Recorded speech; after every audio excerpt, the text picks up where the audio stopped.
All right, we have Jeff. Going to share a little bit with us. I think I'll read the poem that I wrote this morning. It's because he's a show-off. I just do this every time. I've been writing a whole series of poems for quite a while, taking up the cause of humility, taking up the cause of contentment, taking up the cause of diminishment. Just a lot of particular words or values, but it's my protest poems, I suppose, of taking up the causes of these things. So this is called Taking Up the Cause of Devotion. Should we speak of blown apart pews and parishioners ushered into eternity, a tone of voice able to bear up such news? The undone can't be undone again and made whole. No iris unfurling, deepening its blue, can settle the accounts of a generation's horrors. Each moment we are ransomed until the one when we're not. And likely we continue long past not knowing our moment has passed.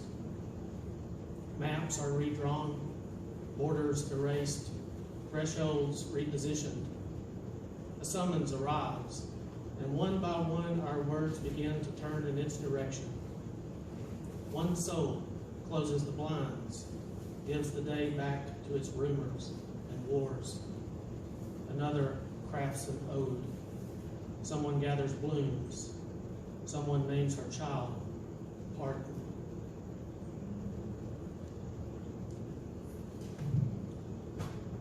So, this particular book is a decade old, clearing space in the middle of a meeting, and I found myself writing poems where a stanza would end, but it wouldn't be at the end of the line. And so I'd end on a word or two, but then I'd drop down the next line, and then I found myself kind of stumbling into this shape where the last word of the next line kind of communicated back to the last word of the last thought. And then it began, as I went forward, to be a conversation between the two words. Very often opposites. Not always when I first started, but as I said in a previous kind of reading, I was finding my way to this form. So this is the first poem of the book, a theme that might be workable. Isn't it odd how the page you most need is the page you open the book to, though seldom is the day you need the one the calendar grants? A whole hillside of forward-leaning sage, or is it backward bowing, reminds that some things might be better seen aslant. How wonderful, anyway, when things line up and have an order to them, in the way that moments after hearing a symphony, one can stumble, literally, exiting a hall, and someone else reach forth a hand at just the crucial moment. There might be some parts of a life closing down, never to be heard from again. No discoveries, no suggestive images. Still, a train is always leaving a station, even when few are there to board it.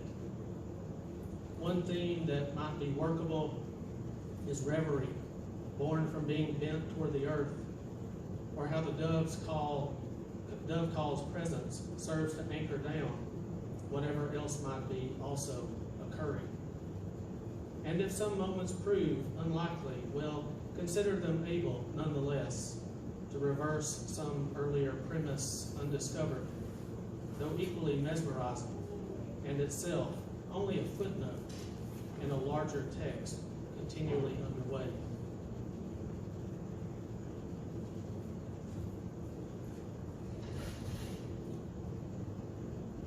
Here you'll hear the opposite words, hopefully. Leaving one episode to enter another.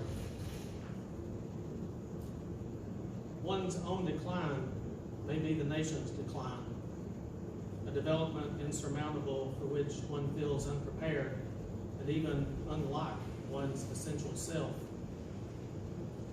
To be selfless, to imagine one's non-existence gets both easier and harder with age, like almost remembering something one intended to accomplish, but which no concentration now can seem to summon. One's thoughts send out root systems in every direction, gripping down to hold a while longer one's place upon the earth, to see how much more can happen, how much more less will be necessary.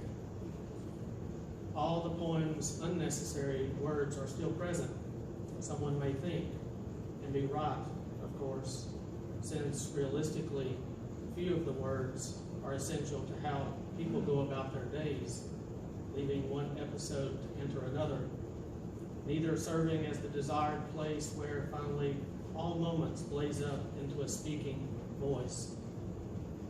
Though the downspout remains voiceless, one can listen all night to rain along the roof, drafting a letter no one will read, that by morning's calm will have been absorbed.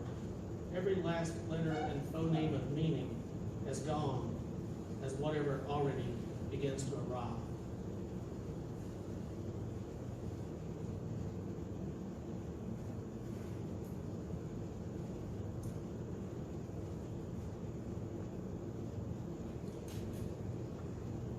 The coming together of many intersections, which kind of felt, all the titles of this book are kind of long titles for me at least, and come from phrases somewhere in the poem, but in a way this poem, this idea as a title, feels like what the poems are, coming together of a lot of different intersections.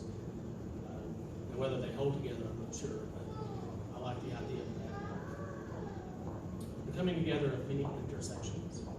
Once a day arrives, what is there to do except to walk out into it? The only day in existence, as if existence were just one more thing among others unexplainable. Of course, what's explainable is merely the coming together of many intersections all at once from countless directions, so that all one can do is be content to stand still, everything flowing inward.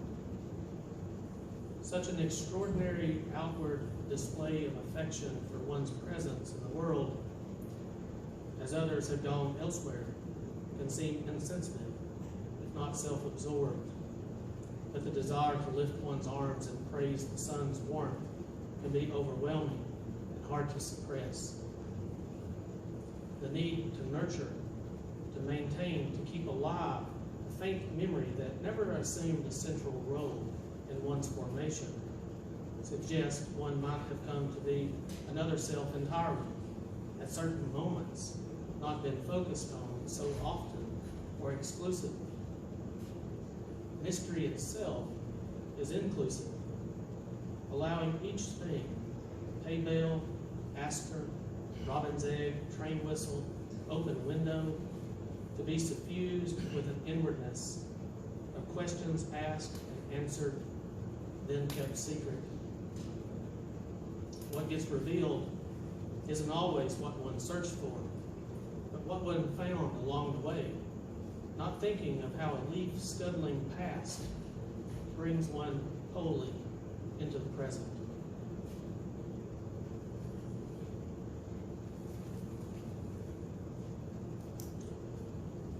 I think I just want to read this one for a particular line. This is called The Remainder After the Problem is Solved, which is how math was for a lot of people, right? You ended up doing the problem, but there's a lot of leftover stuff. And that feels like a lot of these poems too. The remainder after the problem is solved. The song says, Tuesday's gone with the wind, but it's Saturday, at least in my world, even if the sycamore's silence feels like Wednesday, cold and rainy. Where have the months disappeared to? That usual question no one expects an answer to. But isn't the wistfulness of asking it ever well-fitting? I figure some of what I'm feeling is connected to those problems with remainders, some left out, leftover, outcast number. Though the problem's been solved, the teacher eager to move on to new material. It's the immaterial that's always concerned me.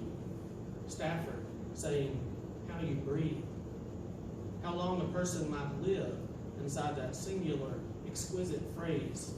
It's always arriving, ever deepening epiphany. How you think, I might add, wondering where the super collider is for the splitting of thoughts. How much energy must still exist inside let, followed by there, followed by be, an everywhere sacred explosion of light. I wonder, ponder, wander along some back corner edge of my life, sensing some secret will be revealed only to me, maybe a note no song has yet to find, which, having taken in, hummed to myself, I breathe back into willows overflowing.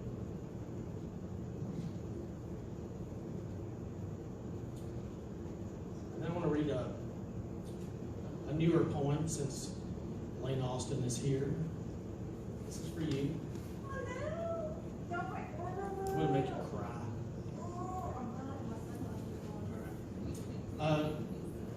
So I have a secret Facebook group called Hardin Daily, where I post the poem Monday through Friday. I just post whatever poem I've written that day.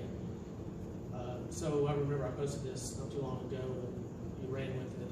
You couldn't share it, but you wanted to. So since you're here, I thought I'd read this poem. It's called Magnified.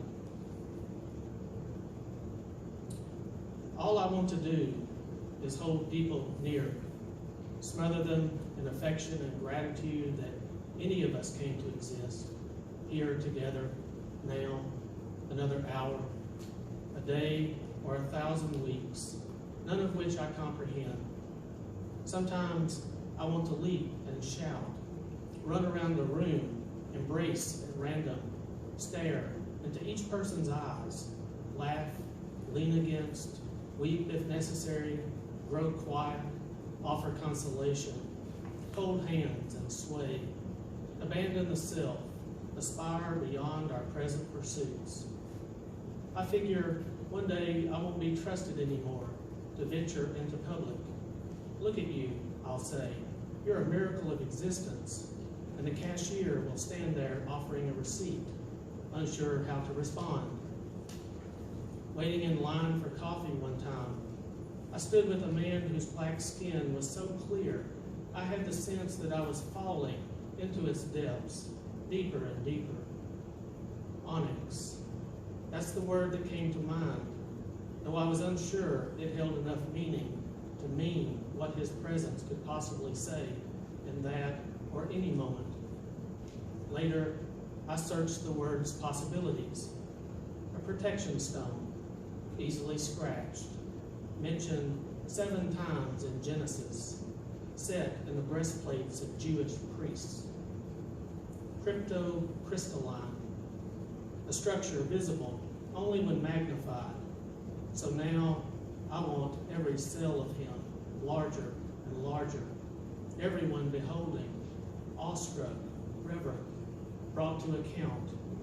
I want everyone magnified, fingerprint worlds, wrist veins, cheekbones, kneecaps, pimples not 4 millimeters in diameter, but 85, 100, vaster, higher, wider.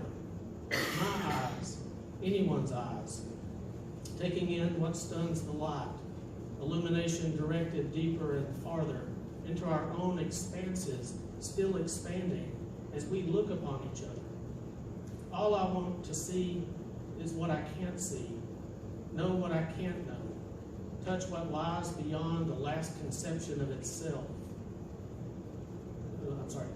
All I want is to see what I can't see, know what I can't know, touch what lies beyond the last conception of what lies beyond each moment's conception of itself.